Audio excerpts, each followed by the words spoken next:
Hi everyone, Crista Cowan here with another episode of The Barefoot Genealogist. Today we are talking about Ancestry DNA. Specifically, we're going to talk about the search for biological families. Now, when I first put together this presentation, or the idea for the presentation, I was thinking a lot about some of the adoptees and some of the children of adoptees who have been looking for their biological families. But then I realized, really, that's what we're all doing with DNA. And so there will be some specific things for adoptees in this presentation, but I think there will also be some things for all of us. Now, one of the things we need to keep in mind is that not everybody takes the AncestryDNA test to look for family. Some of them are just interested in their ethnicity results. They haven't yet caught the vision or the spirit of what's possible with the cousin matches. And so we need to be a little patient with them, and hopefully some of the connections we start making with one another will help spark their interest about what the possibilities are for them. So with that introduction, let's go ahead and dive in to a few of the things that I have prepared for our time together today.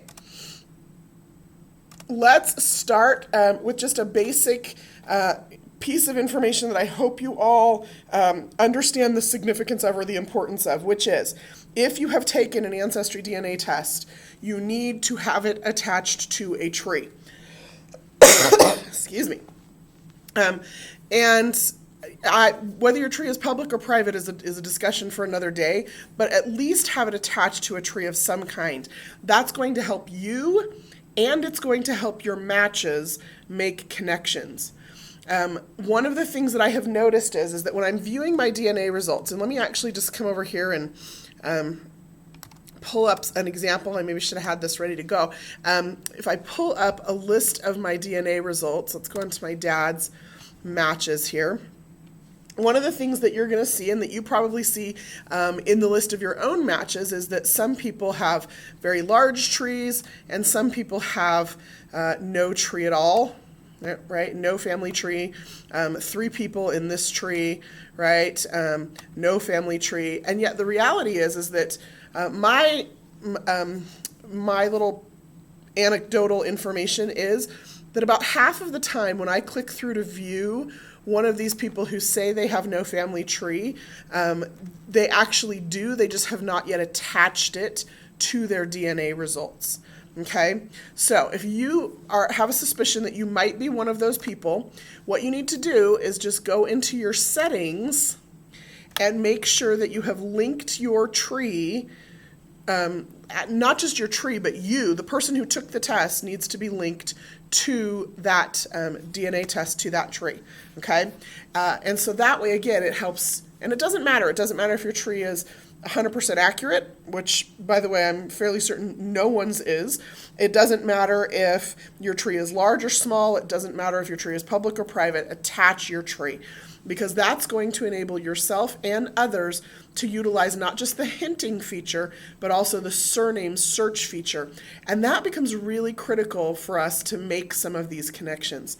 Now, let me talk to just those of you who are adopted and looking for biological parents, or for those of you who are, who've had a parent or a grandparent take the test, or who've taken the test looking for biological parents for a parent or grandparent.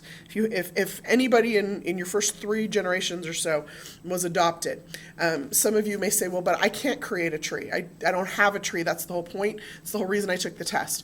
I'm going to encourage you to create a tree anyway. And here's how I would do that. If I was adopted, first of all, I would not attach my DNA test to the tree that I've built based on my adopted family's information. That's going to lead you and your DNA matches astray, okay? Because you don't share a biological connection with these people who adopted you, certainly not the parent-child relationship that's reflected in the tree. And so if you've attached your DNA results to a family tree that you've created about your adopted family, again, that's going to cause a lot of confusion for you and for your matches. So create a second tree. In that tree, enter your information about yourself. Recognize that information will be private because you're still living. And then just enter in the names of the parents, father biological, mother biological. So then what'll happen is you'll have this tree match that just looks like you have 3 people in your tree. Okay, so I've got this match here. He's got 3 people in his tree. Okay, the reason I tell you to do that, well, there's a couple of reasons, but the main reason I tell you to do that is because there are a lot of users who haven't learned better who will just skip over any match that says there is no tree.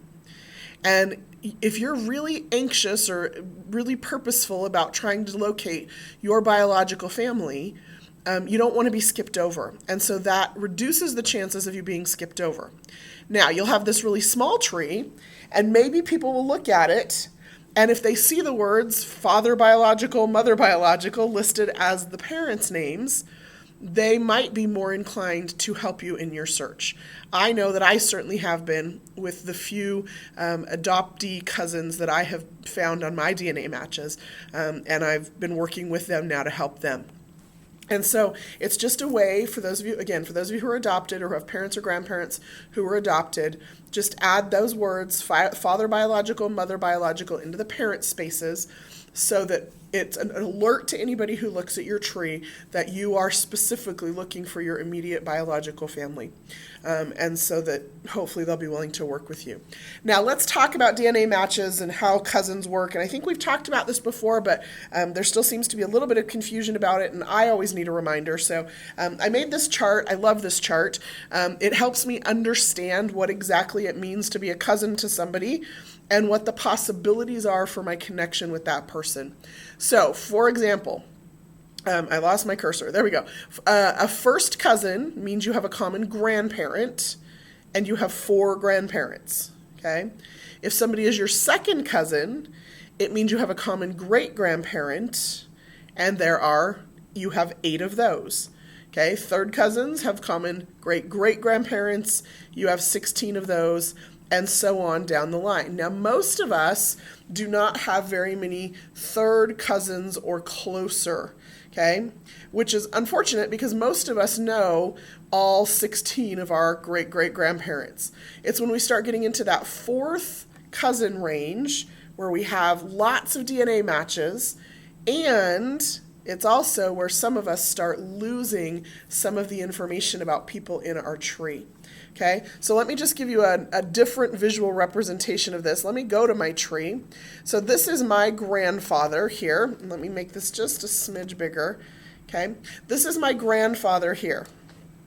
So anybody who also descends from him is going to be either my sibling or my first cousin, right? And so this is the surname that I would be looking for a first cousin match.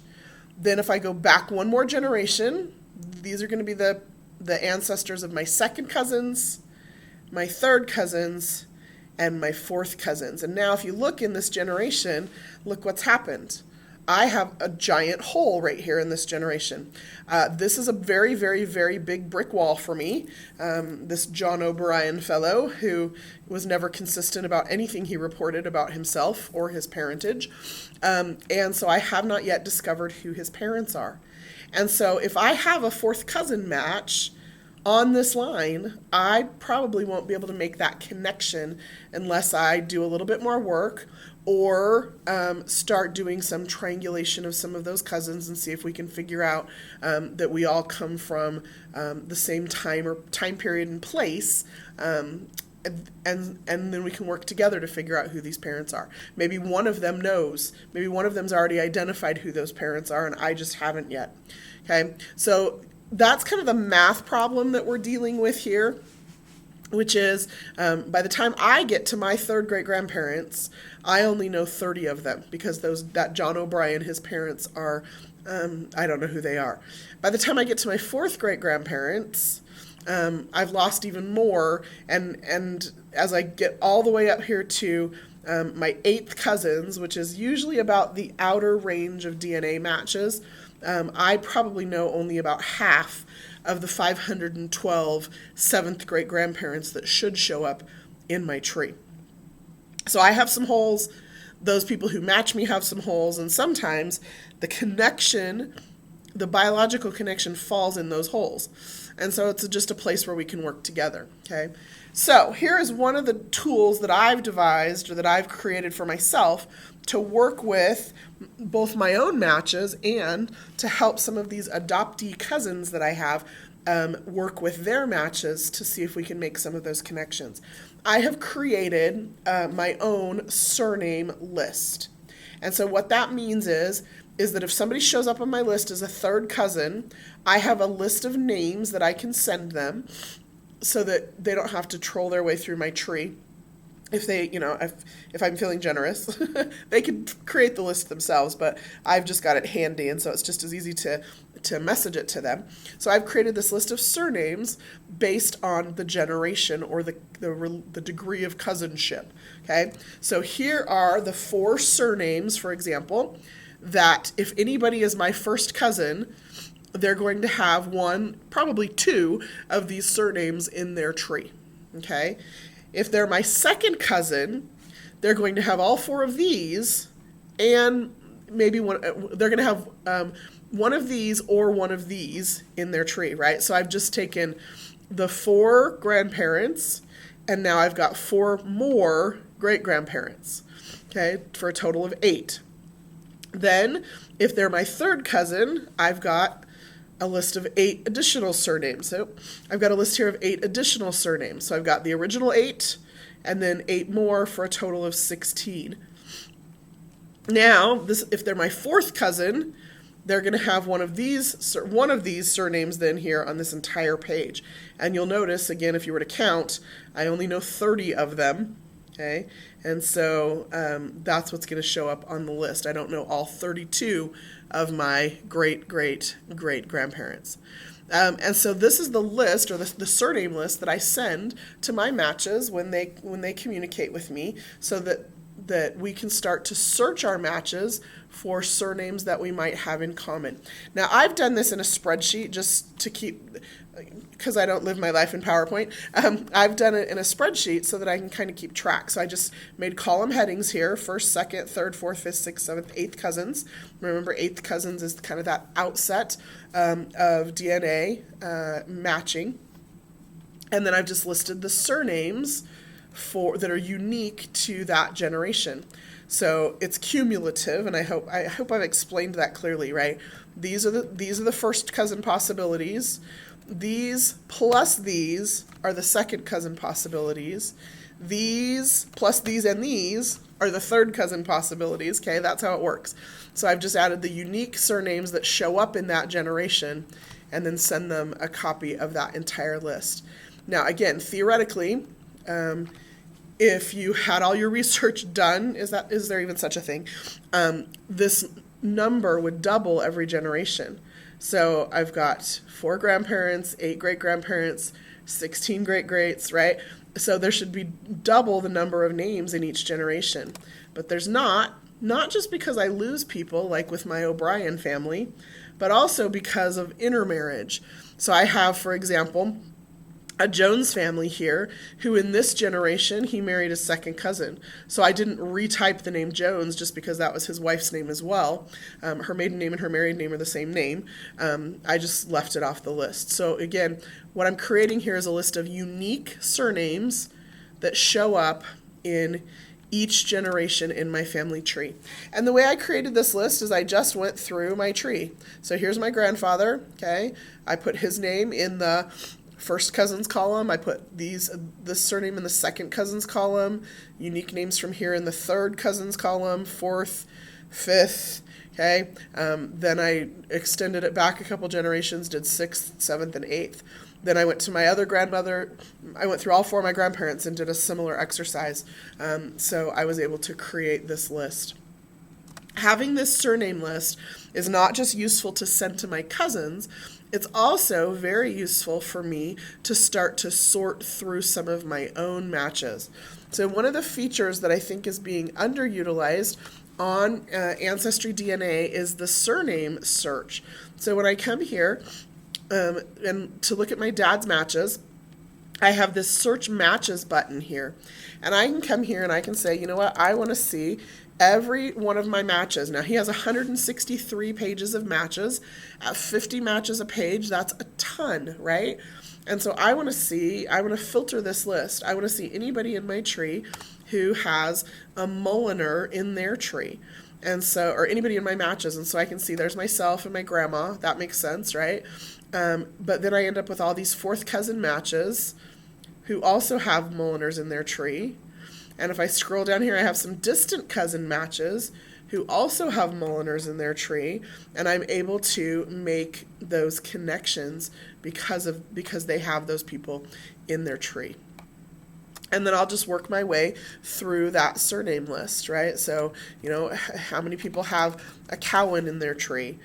And of course, it's going to be easier the more unique that surname is, but it's certainly even worth investigating some of the more common surnames to see if there are connections. Now, very often, like with my Jones family, for example, if I was to do a search on Jones on my mother's side of the family, on her DNA results, I would come up with probably thousands of matches. So what I might want to do is look for a more uncommon surname in that line and search for that. Is there a more uncommon surname, like Dobin or Dinwoody, right?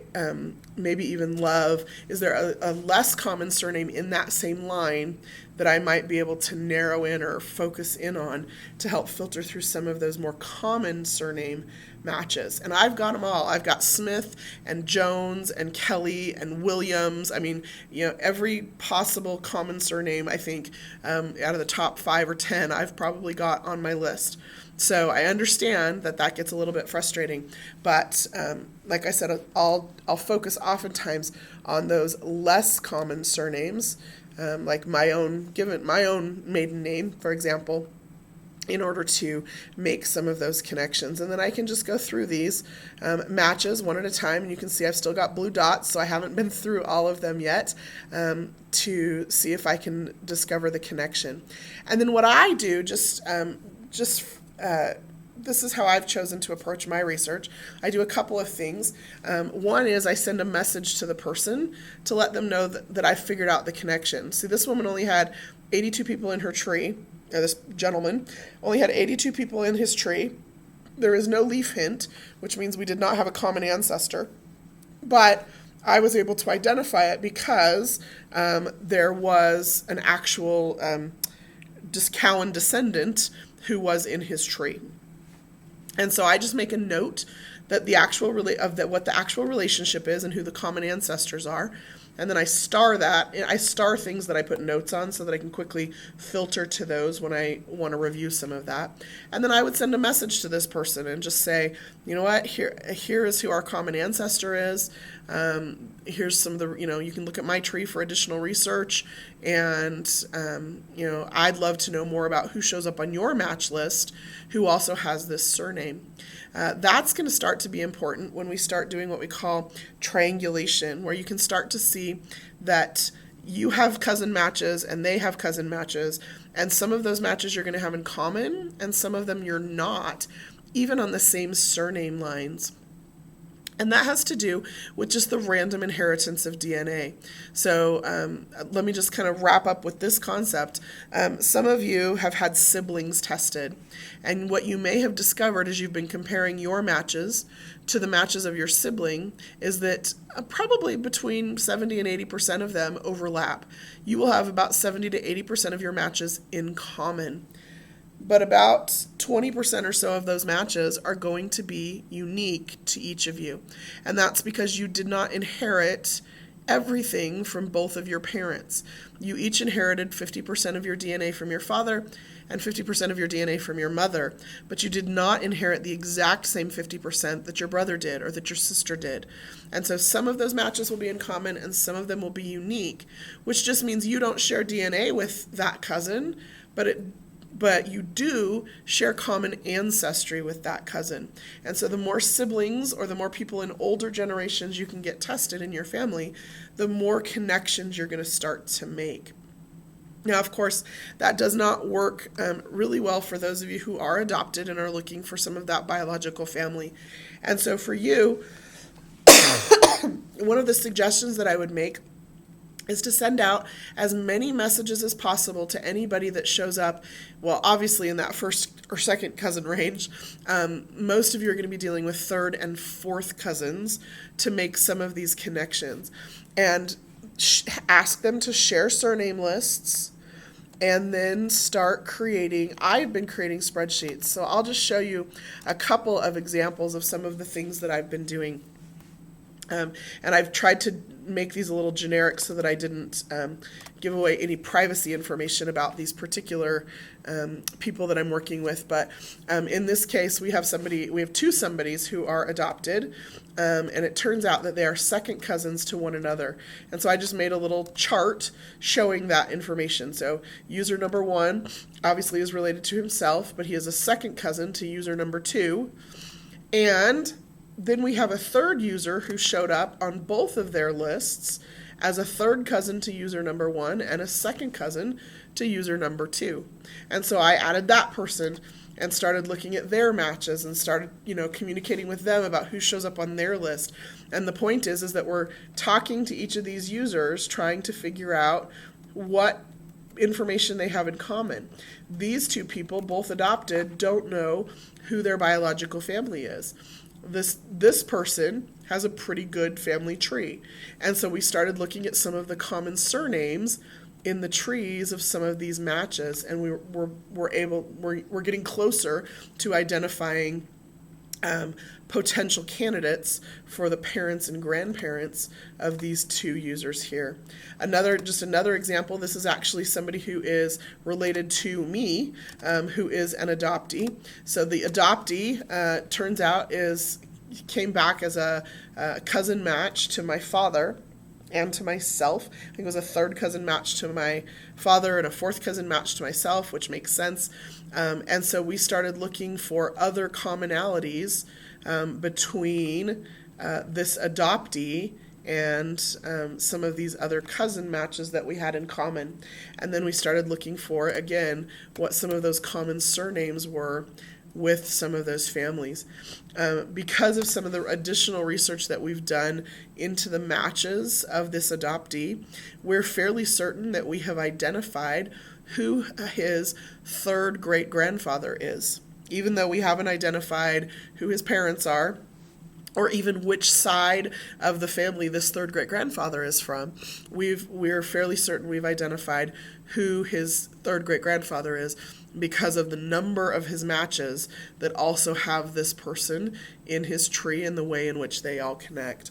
So these are just some of I use spreadsheets to keep track of some of the changes that I'm making and some of the connections that I'm making as I communicate with users, as I look at their trees, as we share surname lists, as we go through this process of trying to discover who the biological family is for some of these adoptees and for ourselves as we try to fill in some of the holes, some of the information about the daughters that got married and we didn't know who they married, or the women in my tree who I don't have a maiden name for yet, but all of a sudden I have a bunch of matches who I keep noticing this certain surname showing up in their tree, and the more I've investigated it, turns out I'm fairly certain that's going to end up being the maiden name of one of my third great-grandmothers. And so it's given me a direction to go with my research to either prove or disprove this theory that's come up because of these DNA matches. So DNA, super fascinating, super exciting to see the things that we're able to do with it now. There are more tools coming for AncestryDNA in the coming year, and so that's exciting as well to know that there's some additional tools that are being created for us to work with these matches. But right now I'm having great success and a lot of fun working with my own matches and some of these lists and spreadsheets that I've created and communicating back and forth with them about what new matches are showing up on their list this week. And there's been something particularly gratifying about working with a few of these adoptees and trying to help them discover their heritage. And certainly a couple of them would like to connect with biological parents or grandparents, but even just being able to share with them some of their their deeper heritage, because we've been able to identify some of their more distant relatives, has been kind of an exciting and fun thing to engage in. So for those of you who are looking for your biological families, recent or ancient, I hope you'll get a little bit more involved, not skip over those small trees, be willing to reach out to each other and communicate back and forth, share those surname lists. Particularly those of you who have private trees, I would ask you, we can search and you'll come up. If you've got a surname in your tree, it'll tell us that you have that surname. But sometimes sharing a whole list of surnames is really useful to us as we're trying to narrow down some of those connections. So be willing to communicate and share this information, and all of us will be able to have a more positive experience with AncestryDNA. That's all I have prepared for you today. If you're watching this live, I will be on chat in just a few minutes to answer any additional questions you might have. And if you're watching this on YouTube, feel free to leave a comment. We monitor those and respond as necessary. I'm also putting together the July, I can't believe I just said that out loud, July calendar for our live stream events for that month. So if you have any suggestions for topics that you haven't seen covered in our show over the last couple of years, please feel free to email me at ask@ancestry.com with those suggestions for topics for future shows. Until next time, this is Crista Cowan. Have fun climbing your family tree.